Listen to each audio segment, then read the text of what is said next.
So we are starting with introduction to soil mechanics. The term soil can have different meanings depending upon the field in which it is considered. To a geologist, it is the material in the relative thin zone of the earth's surface within which roots occur.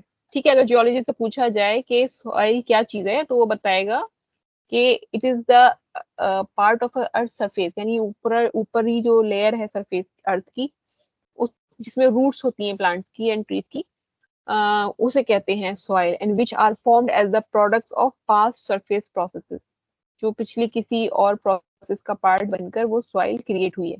The rest of the crust is grouped under the term rock, बाकी जो उसके नीचे का है उसे हम rock rock कहते हैं।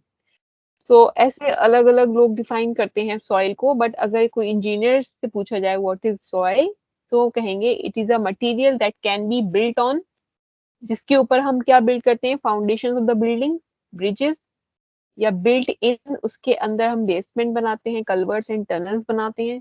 और बिल्ट विद, से क्या बनाया जाता है सॉइल से, embankments, roads, dams and supported retaining walls. ठीक है, सॉइल सपोर्ट करती है रिटेनिंग वॉल्स को। तो soil mechanics is a discipline of civil engineering involving the study of soil, its behavior and application as an engineering material. तो basically soil mechanics में हम लोग पढ़ेंगे सॉइल के बारे में, उसका कैसा बिहेवियर होता है और उसका application as an engineering material, कि उसको किस तरह से as an engineering material use करेंगे। Soil mechanics is the application of laws of mechanics and hydraulics to engineering problems, dealing with sediments and other unconsolidated accumulations of solid particles, which are produced by the mechanical and chemical disintegration of rocks, regardless of whether or not they contain an admixture or of organic constituents. तो basically इसमें दो तरह के होते हैं laws use किए जाते हैं, मैकेनिक्स के, और हाइड्रोलिक इंजीनियरिंग का भी पार्ट इसमें होता है। और अनकॉन्सोलिडेटेड एंड कंसोलिडेटेड का मतलब जो कॉम्पैक्ट हो जाते हैं वो पार्ट सॉइल के, या जो पैकिंग नहीं हुए हैं, वो उन सब के बारे में हम उनके mechanical chemical disintegration of rock पढ़ेंगे। Soil consist of multiphase aggregation of solid particles, water and air. Soil के अंदर क्या क्या होता है, मल्टीफेज मतलब साइजेस अलग अलग होते हैं, जो उसके अंदर पार्टिकल्स है ना उनके भी साइजेस अलग होते हैं, और उसमें वाटर भी होता है, उसमें एयर भी होता है। So this fundamental composition give rise to unique engineering properties, and the description of its mechanical behavior requires some of the most classic principle of engineering mechanics. तो इसकी वजह से इसके अंदर ये इतना वेरिएशन है, तो उसकी वजह से इसमें इंजीनियरिंग प्रॉपर्टीज जो हमें यूज करनी है, उनको हम उनका हम मैकेनिकल बिहेवियर पढ़ेंगे using some principles of engineering mechanics. Engineers are considered with soil mechanics mechanical properties, permeability.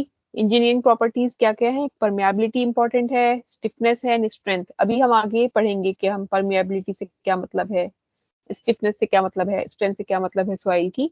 These depend primarily on the nature of the soil grains, the current stress, the water content and unit weight. तो ये सब factors हैं जो affect करते हैं soil की mechanical properties को।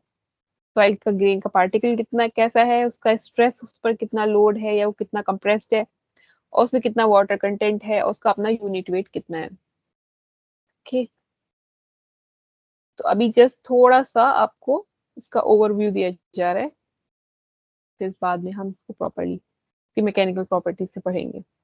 Next is formation of soil. इन अब आपने ये पढ़ चुके हैं सब जियोलॉजी में, वही रिपीट होगा। In the earth surface rocks extends up to as much as 20 kilometer depth. The major rock types are categorized as igneous, sedimentary, metamorphic. Igneous rocks वो होती हैं जो form from crystalline bodies of cooled magma. Magma is the lava. Sedimentary rocks क्या होती हैं, formed from layers of cemented sediments. Metamorphic rocks होती हैं formed by the alteration of existing rocks due to heat from igneous intrusions. ये सब हम पढ़ चुके हैं, pressure due to crystal movement, crustal movement. तो ये सब तीनों जो रॉक्स के बारे में आपको लिखना भी है, तो वो सब यहाँ पर छोटा छोटा वन लाइन आपको यहाँ मिल गया है। Soils are formed from materials that have resulted from the disintegration of rock by various processes of physical and chemical weathering.